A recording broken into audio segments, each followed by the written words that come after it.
This is Firebase. I'm your host, Gary French.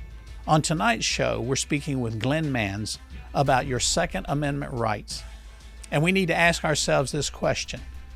Is this Second Amendment really secure, and is it necessary? Is it vital for us as Americans?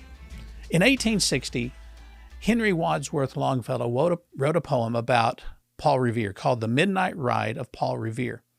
And it detailed his ride from April 18th, 1775, as the British were invading. And his ride was to warn of this imminent invasion from the British.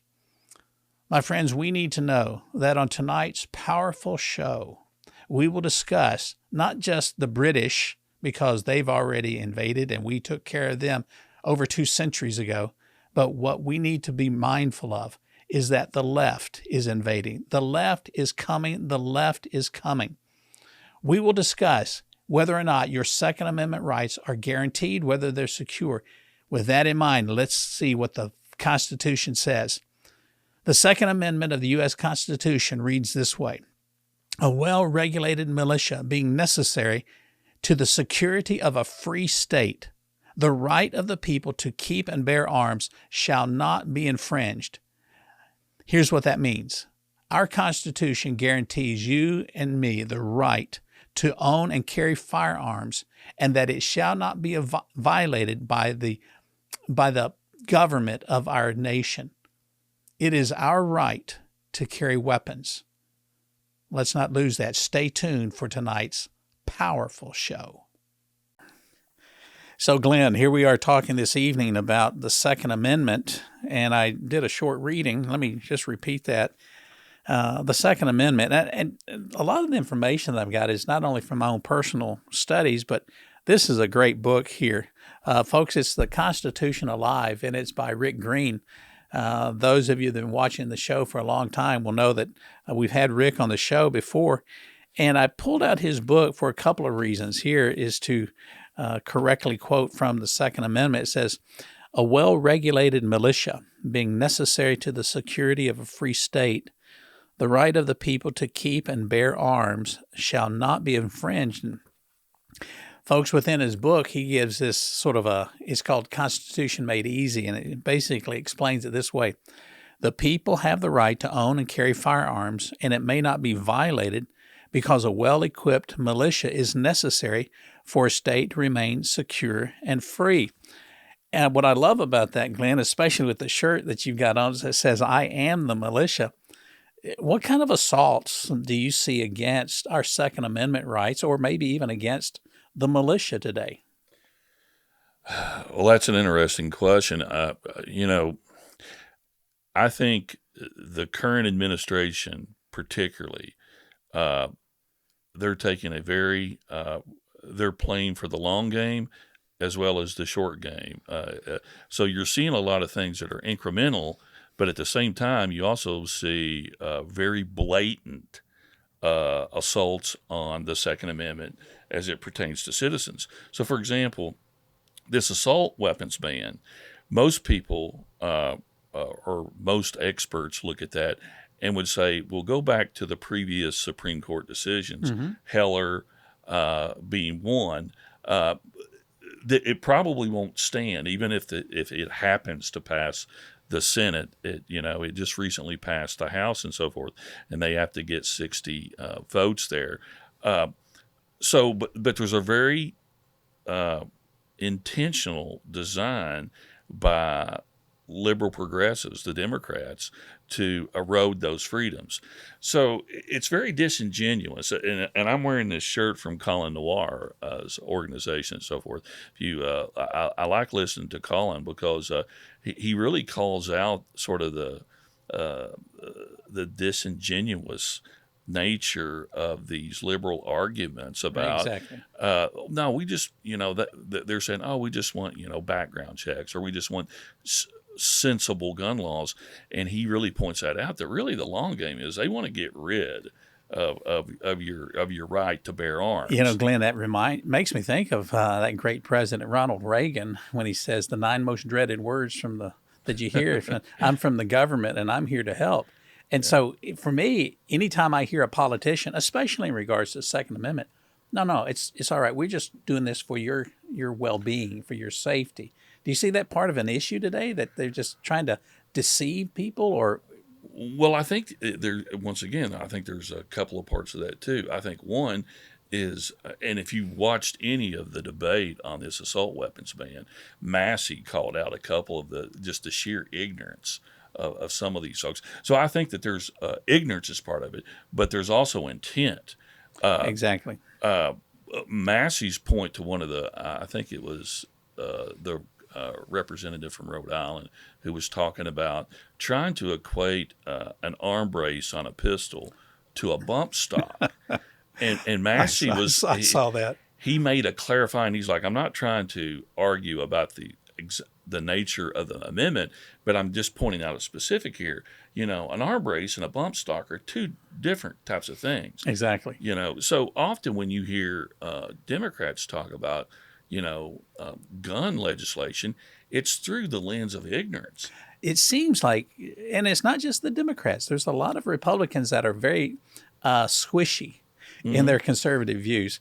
They always seem to have more wishbone than backbone, and they're attacking the Constitution, and Oh. unfortunately, we seem to let them. And I have to say, we as the general population, I'm taking my stand, and I only support people that I consider that are Christian conservatives, pro First Amendment, pro Second Amendment, and support the Constitution. Why do you think we seem to let them do that? Are we over trusting, or are we just, in fact, as Massey says, ignorant? I think the very nature of conservatism often is to almost to have a live and let live, don't bother me kind of. I think, yeah. And that's it's sort of ingrained in your DNA, so you don't want to be too confrontational. But I think it also is incumbent, and those are some of the things when Carol asked me to begin talking for those brief snippets at the meetings. It's incumbent upon us to try to educate people too. And I'll give you an example. I was in a local store the other day, and this was right after one of the shootings. And the comment was made is like, well, I don't understand why people have to have those military types of rifles and stuff anyway. So I took some pains to try to explain, well, an AR is not really a military-style rifle. It's a term that's been generated by the media to try to demonize it more than anything else. So a lot of it, and that's what I like about Colin Noir and some of the others, a lot of it's about education. Educating people that, a semi-automatic rifle is not really a military-style rifle. Exactly. Okay? I mean, it's not, you can't flip a switch and go to full auto on that. I mean, it's a one pull, one round. So a lot of it's that. I've got another friend who is a very liberal, and he was talking about background checks and so forth. He's like, we got to close all these loopholes. And I'm like, well, let's talk about these loopholes. I'm like, have you ever went and purchased a firearm? Do you understand that there's a background check that goes, that your FFL has to, they don't give these things away. Right. There is a process for that. And I'm like, even in gun shows and stuff like that, I'm like, there's a great deal of responsibility that goes on. It's a very regulated industry. Exactly.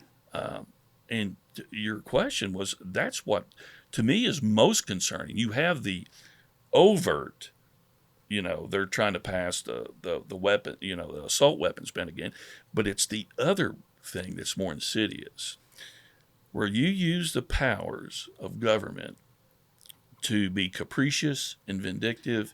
And that's a great point. So now you have the Census Department is sending out surveys to gun stores that they have to, by law, have to comply with, or they're fined and so forth, that basically holster companies have to state, well, okay, these are who are buying holsters and so forth, okay? How much did you sell so much ammo? Where did it go and so forth? That's a violation of privacy. That's exactly right. It's a violation of liberty. But people, as very apathetic, they don't look at that. Now, a lot of the people that I watch on YouTube are very aware of this.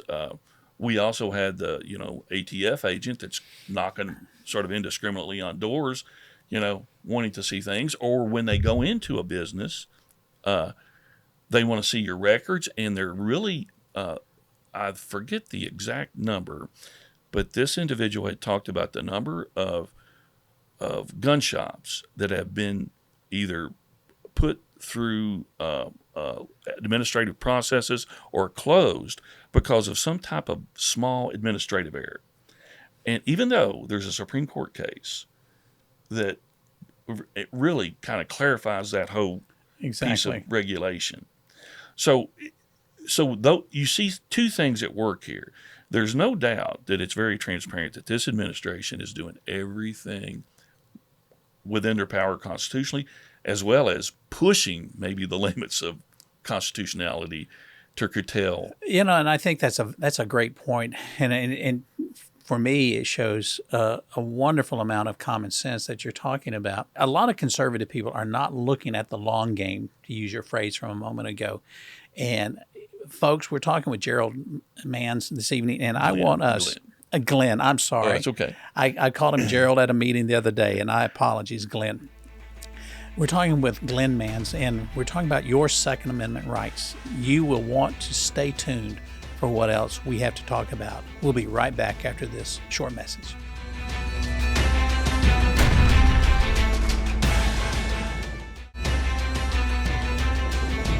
Welcome back, folks. Glad you stayed with us through that short break. Unfortunately, I would love to be able to talk nonstop, but we do have to have commercial breaks here. Talking this evening about your Second Amendment right, and speaking with Glenn Manns. I called him Gerald in the first segment. My apologies for that. I did that the same thing when once before at a meeting. I saw him a few weeks ago when he was asked to talk about current events, and I tell you what, he got up, and this man who has the perfect radio voice got up and started talking about Second Amendment rights and the intrusion from the government and unreasonable search and seizure, which goes against the Fourth Amendment. And the way that you articulated everything, Glenn, was just impressive to me, especially the way you educated with passion. And let me say it was more than just passion. It was very knowledgeable that you were talking about. And unfortunately, in today's culture, when conservatives talk about constitutional rights, the left doesn't want to hear that because they think that we're ignorant people. No, we're just standing on the Constitution. I find that the left are the ignorant ones. And I also find that you made mention in the first segment about the long game. We conservatives are too quick to think if we win an election, we sit back, on our rear ends and we think, oh, we've already got everything set. And the left never stops. And I think that it's vital that we realize that if we're going to accomplish anything, it's got to be with the long game in mind, that we're just not going to surrender our values. And unfortunately, that seems to be the case for a lot of people.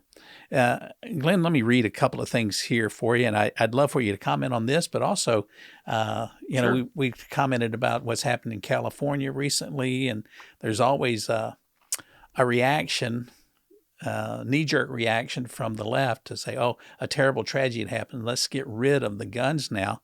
I find it fascinating that the ones who claim to be the most tolerant are the least tolerant of all. Anyway, here's the Founding Fathers. Here was their formula for lasting freedom. We hold these truths to be self-evident, that all men are created equal, that they are endowed by their Creator with certain unalienable rights, that among these are life, liberty, and the pursuit of happiness, that to secure these rights, governments are instituted among men, deriving their just powers from the consent of the governed. And for me, these are self-evident truths. There is a Creator, and it comes down to this, and I made a couple of notes here. It's the consent of the governed. We give permission to those people that we elect in office to make these laws. Why does it seem, at least in my opinion, as if we have abdicated our right as citizens, And I go back to your T-shirt, I am the militia, that the government needs to be reminded that without us, they wouldn't be in office. But we seem to keep putting the same nincompoops in office. Well, once again, that's a very, I'm going to give a very layered response there, is that there's an older book on the Constitution. I think the professor's name was Carey. He was from Georgetown before Georgetown became co-opted by so many progressive professors and so forth. And he talked about really what happens with the Constitution when Wilson and these progressive ideas take form. And you're talking about Woodrow Wilson? Woodrow Wilson, okay. Yes. And how there's been a steady erosion of that understanding of those basic things. And that's why even a lot of these culture wars that are currently being fought between liberals and progressives, for some people, it's like, well, these things really don't matter so much. Language is powerful. If you read Orwell, you get a keen understanding of the power of language. And so even like, arguments over transgenderism and things like that, it's like often conservatives, until recently, I think we're coming to a better understanding of this. The little things like that matter. And it's the same thing is true in this gun debate, is that language. Because if you really want to go back to the original parts, read what the framers and founders said. Read what Thomas Paine, and I'm paraphrasing here, but basically in so many words, he's like, if the individuals are armed, that's just like law. It's going to serve as a deterrent against bad people doing bad things. That's absolutely right. Blackstone's commentaries, there's a phrase in there that says basically that self-defense is the palladium for liberty. Okay, and then right down the road, you can look at Hamilton. You can look at, there was one called Tench Cox who talked about, in so many words, the militia is right. You're right. The militia. So now the language today is that, well, you look at the Second Amendment and it's all about hunting, or it's all about having militias because no, it was. How do you have a decent conversation or an intellectual conversation with people that are so ignorant? And it's just not about the Second Amendment. It's about you're absolutely right. It's about education in general, about the education of our Constitution, the very Lockean principles that it's established on. Life, liberty, property, and that those are the essential tenets of liberty. Because, and I've been in education for 27 years, mm-hmm. and I've been very, civic education has been one of my passions, but trying to get people to actually implement and teach those things has been very, very difficult. We've become very complacent. I'll use the term sort of, a military term, fat, dumb, and lazy. Yeah. We've sort of like you mentioned Reagan earlier. If you want freedom, you're going to have to work and fight for it, because you might wake up in a generation or two and it might be gone. That's absolutely right. I love the fact that you taught civics and you made mention of that. Do you find a correlation between the eroding of our awareness of what it means to be an American and the removal of civics education in our school system? Yes, absolutely. And it's even a little bit more insidious than that, is because on one hand, sometimes you want to just think that it's just politics and it's fair to have differing opinions. And I have friends of both sides where I could say that could be the case. But there is a progressive radical element here. And every institution they touch, they taint or they poison. Education being one of the most primary ones. So on one hand, it's like, yes, we need more civic education and it needs to be implemented and taught. But now you're even seeing elements where they've taken civic education and now it's become, okay, it's to train social justice warriors. That's a great point. That's a great point. So it's like I think Rush probably said it best about every institution that liberals touch, they mess up. Yeah, that's like the current mantra of build back better is like tear down quicker, as far as I'm concerned, and that seems to be the agenda. You make mention about Marxism, and it is insidious, and I think that's the whole idea is to control. And I think Rush Limbaugh would have said the mush-brained youth of today, or Utes, as he would say, you control them, you can tear down the future. Well, exactly, and it's very easy to create social justice warriors when they don't have any context or any history or knowledge. Okay, often there's a plethora of these social justice classes in high school curricula right now, but it's like, but what are they doing? They're reading a book on transgenderism or so forth, and I'm not knocking that, but it's like, look, have they read Plato? Have they read Dr. Martin Luther King's? What do they know about justice? There's been a lot of good things written on justice, not just a 2022 novel about, Yeah, Glenn, we could talk about Common Core right there. We could make a show about Common Core. And friends, we're talking this evening with Glenn Manns, and we've been talking about the Second Amendment rights. And it's the right that you have to keep and bear arms. It's important that you study the Constitution. We will be right back after this short break as we wrap up tonight's show.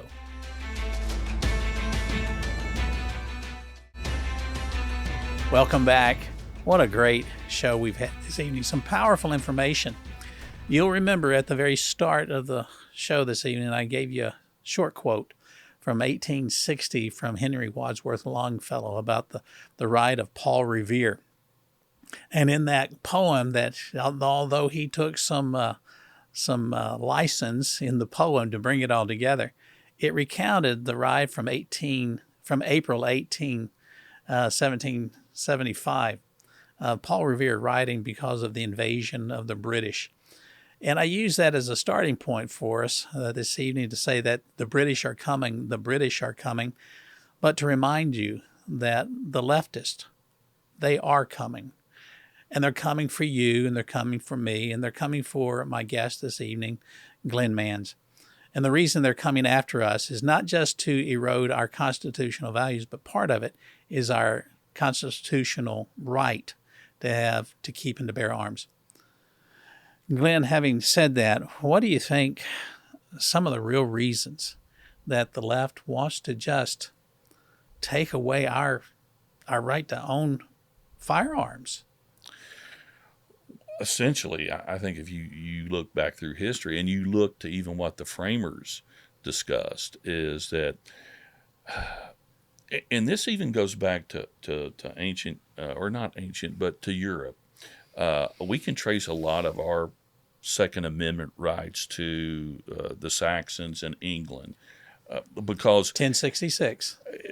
Throughout history, tyrants understand that an unarmed populace is far easier to control. Okay. Yes. Now, we live in a much more technological age and so forth, but there's so many accounts of the framers' comments, particularly the Palladium for liberty, the ability to defend yourself. And I can't recall the exact one, but basically the point of it was, whom would you better trust with the ability of having arms than your citizenry? Yeah. Okay? Yeah. Because the framers looked at a standing army as one thing, and they were very suspicious of standing armies, okay? It's only in the 20th century till we've gotten into this habit of creating such a monolithic kind of defense that we spend, billions of dollars on. So having the ability of owning and possessing a firearm and knowing how to use it, that's the layer of defense right there. It protects all of those things that Locke talked about: life, liberty, property. Exactly. And it's also the biggest safeguard on tyranny. And it's no surprise if you look around the world, Australia, England, now Canada. the world, they're chipping away at this. Yeah, exactly. One of the concerns that I have here in the United States of America is we're repeating history. And it's not that long ago, during a break, Jonathan and I made mention about Dietrich Bonhoeffer. And during the 1930s, when Hitler came to power, there's two things that he did. One is that he replaced the Bible in the Lutheran Church to that of a Nazi Bible, and he got, with the citizens, got rid of their weapons. In our last minute here, what do you see the danger of allowing the government to steal our weapons from us, or just being ignorant of it? My biggest concern right now would be sort of the backdoor ways that they're going about doing it. Because the first step, and Colin Noir talks about this, the first step in confiscation of weapons is a registry. Yes. They've got to know who has what, okay? So when they're saying that, they're not collecting these records and so forth, so when you have government organizations, whether it's a census, ATF, whatever, when they've got those tentacles out there and they're collecting data and they're collecting information, to me, that is extremely worrisome. Glenn, thanks so much for being on the show this evening. We greatly appreciate it. Folks, we hope that this has been educational, informative, and motivational. Make sure that you vote in the upcoming elections. Let us know how we can be of service to you from right here at Firebase. Until next week. Thanks for watching this most recent episode. Click below the like button. Provide any comments that you like. Also, we will get back to you as soon as we can after you write to us at P.O. Box 39, Perry Park, Kentucky, 40363. Also, let us know if you like really good coffee, and we'll send that out to you as soon as we possibly can. What's the name of the coffee? Firebase.